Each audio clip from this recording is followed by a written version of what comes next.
ओम शांति। 23 मई 2025 की मुरली के महावाक्य हैं। आज के साकार मधुर मुरली के सार में मीठे मीठे प्यारे प्यारे श्री बाबा ने कहा, मीठे बच्चे, तुम्हें खिवैया मिला है इस पार से उस पार ले जाने के लिए।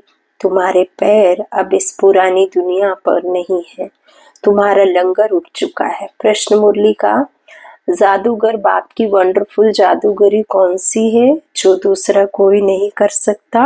उत्तर में बाबा ने कहा, कौड़ी तुल्य आत्मा को हीरे तुल्य बना देना, बागवान बनकर कांटों को फूल बना देना, यह बहुत वंडरफुल जादूगरी है जो एक जादूगर बाप ही करता है, दूसरा कोई नहीं। मनुष्य पैसा कमाने के लिए सिर्फ जादूगर कहलाते हैं, लेकिन बाप जैसा जादू नहीं कर सकते हैं। ओम शांति। सारे सृष्टि चक्र व ड्रामा में बाप एक ही बार आते हैं और कोई सत्संग आदि में ऐसे नहीं समझते होंगे, ना वह कथा करने वाला बाप है ना वह बच्चे हैं।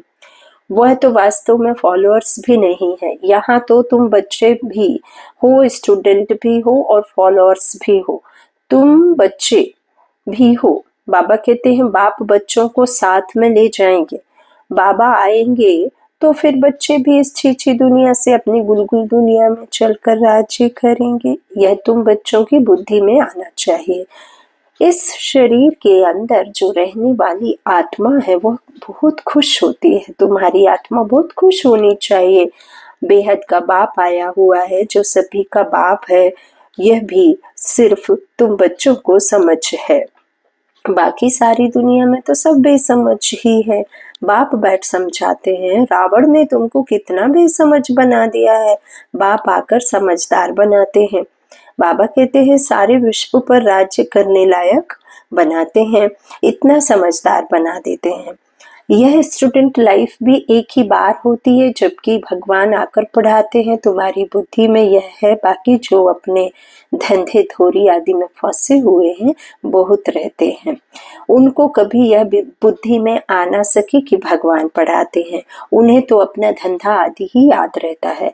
तो तुम बच्चे जबकि जानते हो भगवान हमको पढ़ाते हैं तो कितना हर्षित रहना चाहिए। और तो सब है पाई पैसे वालों के बच्चे, तुम तो भगवान के बच्चे बने हो ना, तो तुम बच्चों को अथाह खुशी रहनी चाहिए। कोई तो बहुत हर्षित रहते हैं, कोई कहते हैं बाबा हमारी मुरली नहीं चलती, यह होता। अरे मुरली कोई मुश्किल थोड़े ही है। जैसे भक्ति मार्ग में साधु संत आदि से कोई पूछते हैं हम ईश्वर से कैसे मिले, परंतु वह जानते नहीं, सिर्फ अंगुली का इशारा करेंगे कि भगवान को याद करो, बस खुश हो जाते हैं। वह कौन है? दुनिया में कोई भी नहीं जानते, अपने बाप को कोई भी नहीं जानते। यह ड्रामा ही ऐसा बना हुआ है, फिर भी भूल जाएंगे। ऐसे नहीं कि तुम्हारे में सभी बाप और रचना को जानते हैं, कहाँ कहाँ तो चलन ऐसी चलते हैं, बात मत पूछो, वह नशा ही उड़ जाता है। अभी तुम बच्चों का पैर पुरानी दुनिया पर जैसे कि है नहीं। तुम जानते हो कलयुगी दुनिया से अब पैर उठ गया है, बोट नाव का लंगर उठाया हुआ है। अभी हम जा रहे हैं, बाप हमको कहाँ ले जाएंगे यह बुद्धि में है, क्योंकि बाप खिवैया भी है तो बागवान भी है। कांटों को फूल बनाते हैं, उन जैसा बागवान कोई नहीं है जो कांटों को फूल बना दे। यह जादूगरी कोई कम थोड़ी ही है। कौड़ी तुल्य आत्मा को हीरे तुल्य बनाते हैं। आजकल जादूगर बहुत निकले हैं। यह है ठगों की दुनिया। बाप है सतगुरु, कहते भी हैं सतगुरु अकाल, बहुत धुन से कहते हैं।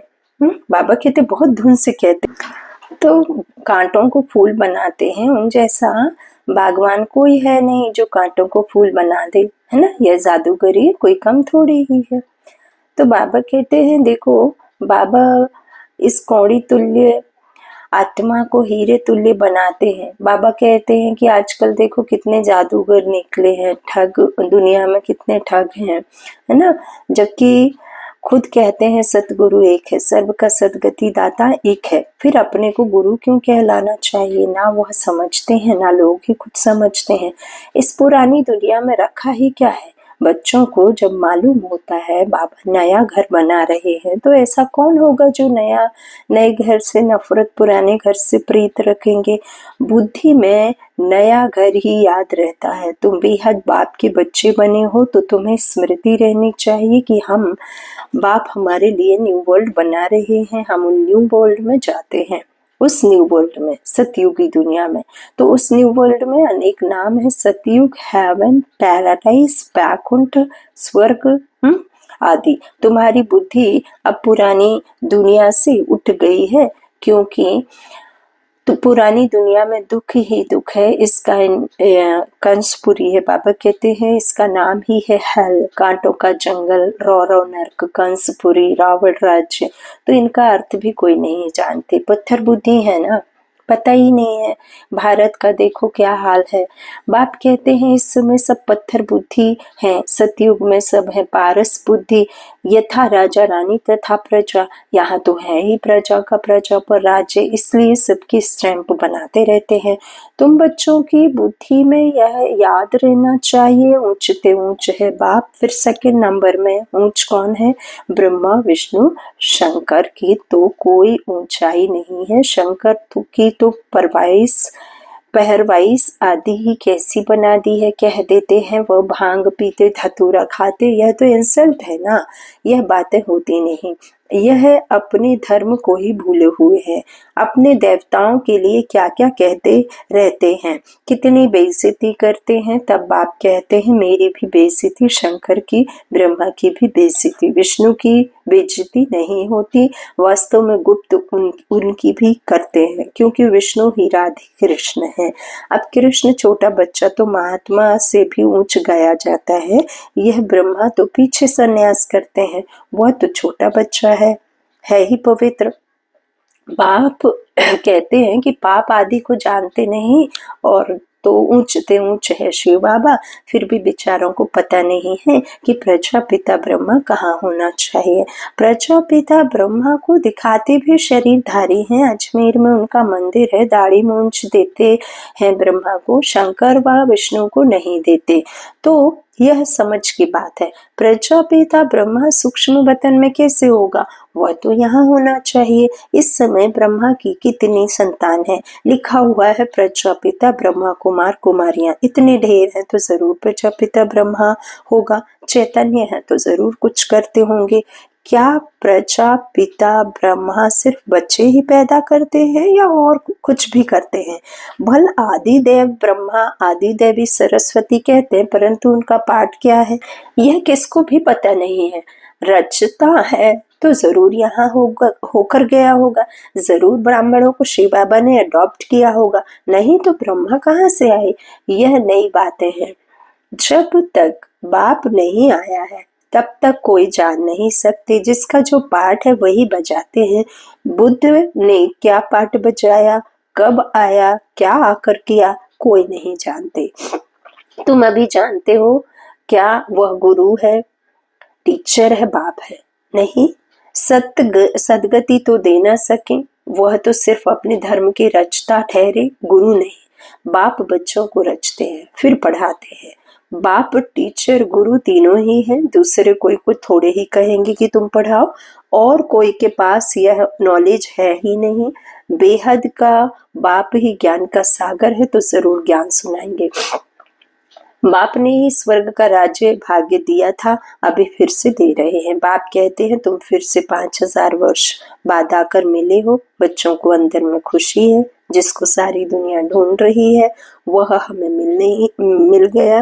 बाबा कहते हैं बच्चे तुम 5000 वर्ष के बाद फिर से आकर मिले हो। बच्चे कहते हैं हाँ बाबा, हम आपके अनेक बार मिले हैं। भले कितना भी कोई तुमको मारे पीटे अंदर में, तो यह खुशी है ना, वह खुशी है ना, शिव बाबा के मिलने की याद तो है ना। याद से ही कितने पाप करते हैं। अबलाओं बांधेलियों के तो और ही जास्ती करते हैं, क्योंकि वह जास्ती शिव बाबा को याद करती हैं। अत्याचार होते हैं तो बुद्धि शिव बाबा की तरफ चली जाती है। शिव बाबा रक्षा करो तो याद करना अच्छा है ना, भले रोज मार खाओ, शिव बाबा को याद करेंगी, यह तो भलाई है ना। ऐसे मार पर तो बलिहार जाना चाहिए। मार पड़ती है तो याद करते हैं, कहते हैं गंगा जल मुख में हो, गंगा का तट हो, तब प्राण तन से निकले। तो तुमको जब मार मिलती है तो बुद्धि में अल्फ और बे याद हो, बस बाबा कहने से वर्षा जरूर याद आएगा। ऐसा कोई भी नहीं होगा जिसको बाबा कहने से वर्षा याद ना पड़े। बाप के साथ मिलकर जरूर याद आएगी। तुमको भी शिव बाबा के साथ वर्षा जरूर याद आएगा।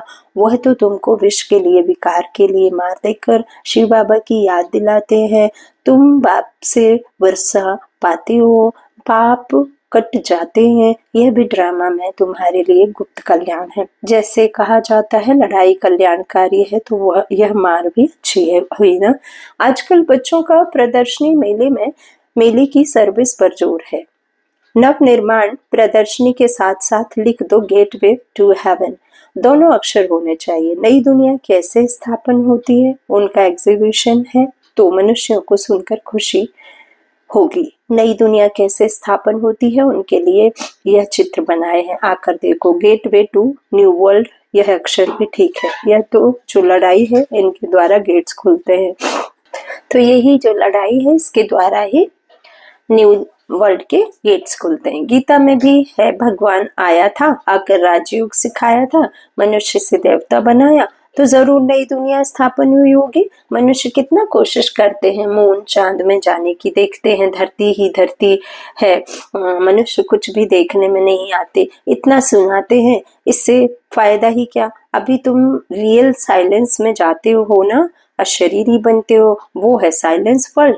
तुम मौत चाहते हो, शरीर छोड़ जाना चाहते, बाप को भी मौत के लिए ही बुला कि आकर अपने साथ क्या करो, मुक्ति जीवन मुक्ति में ले जाओ। परंतु समझते थोड़े ही हैं। पतित पावन आएंगे तो जैसे हम कालों के काल को बुलाते हैं, अभी तुम समझते हो बाबा आया हुआ है, कहते हैं चलो घर, और हम घर जाते हैं। बुद्धि काम करती है ना। यहाँ कई बच्चे होंगे जिनकी बुद्धि धंधे आदि तरफ दौड़ती होगी। फलाना बीमार है, क्या हुआ होगा, अनेक प्रकार के संकल्प आ जाते हैं। बाप कहते हैं तुम यहाँ बैठे हो, आत्मा की बुद्धि बाप और बर्स से तरफ रहे, आत्मा ही याद करती है ना। समझो कोई का बच्चा लंदन में है, समाचार आया बीमार है, बस बुद्धि चली जाएगी, फिर ज्ञान बुद्धि में बैठ ना सके। यहाँ बैठे हुए बुद्धि में उनकी याद आती रहेगी। कोई का पति बीमार हो गया तो स्त्री के अंदर ही अंदर उथल पथल हो जाएगी, बुद्धि जाती तो है ना। तो तुम भी यहाँ बैठे हो, सब कुछ करते शिव बाबा को याद करते रहो, तो भी हो सौभाग्य। जैसे वह पति को अथवा गुरु को याद करते हैं, तुम बाप को याद करो। तुम्हें अपना 1 मिनट भी वेस्ट नहीं करना चाहिए। बाप को जितना याद करेंगे तो सर्विस करने में भी बाप ही याद आएगा। बाप ने कहा है मेरे भक्तों को समझाओ, यह किसने कहा? शिव बाबा ने। श्री कृष्ण के भक्तों को क्या समझाएंगे? उनको कहो कि श्री कृष्ण नई दुनिया स्थापन कर रहे हैं, मानेंगे। क्रिएटर तो गॉड फादर है, श्री कृष्ण थोड़े ही हैं। परमपिता परमात्मा ही पुरानी दुनिया को नई बना रहे हैं, यह मानेंगे भी। नई सो पुरानी, पुरानी सो फिर नई होती है। सिर्फ टाइम बहुत दे देने से मनुष्य घोर अंधियारे में है। तुम्हारे लिए तो अब हथेली पर वहिष्ठ है। बाप कहते हैं मैं तुमको स्वर्ग का मालिक बनाने आया हूँ, बनेंगे? वाह, क्यों नहीं बनेंगे? अच्छा, मुझे याद करो, पवित्र बनो, याद से ही पाप भस्म हो जाएंगे। तुम बच्चे जानते हो विकर्मों का बोझ आत्मा पर है, ना कि शरीर पर। अगर शरीर पर बोझा होता तो जब शरीर को जला देते हैं तो उसके साथ पाप भी जल जाते। आत्मा तो है ही अविनाशी, उसमें सिर्फ खाद पड़ती है, जिनको निकालने के लिए बाप एक ही युक्ति बतलाते हैं कि याद करो। पतित से पावन बनने की युक्ति कैसी अच्छी है। मंदिर बनाने वाले, शिव की पूजा करने वाले भी भक्त है ना।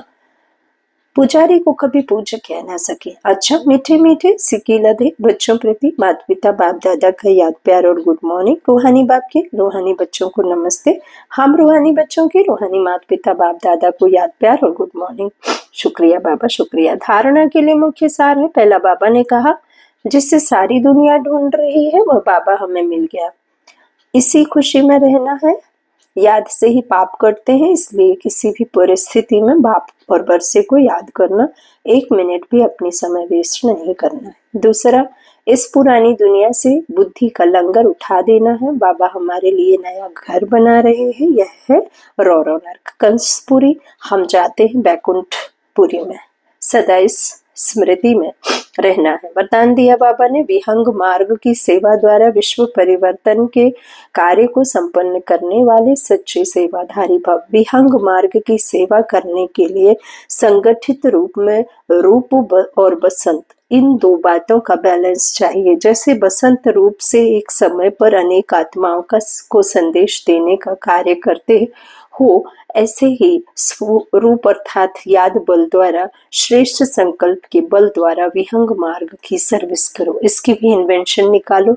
साथ साथ संगठित रूप में दृढ़ संकल्प से पुराने संस्कार, स्वभाव व पुरानी चलन के तिलवा जो यज्ञ में स्वाहा करो, तब विश्व परिवर्तन का कार्य संपन्न होगा अथवा यज्ञ की समाप्ति होगी। स्लोगन है, बालक और मालिकपन के बैलेंस से प्लेन को प्रैक्टिकल में लाओ।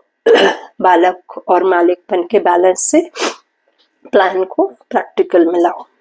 अव्यक्त शारी, रूहानी रॉयल्टी और प्यूरिटी की पर्सनालिटी धारण करो।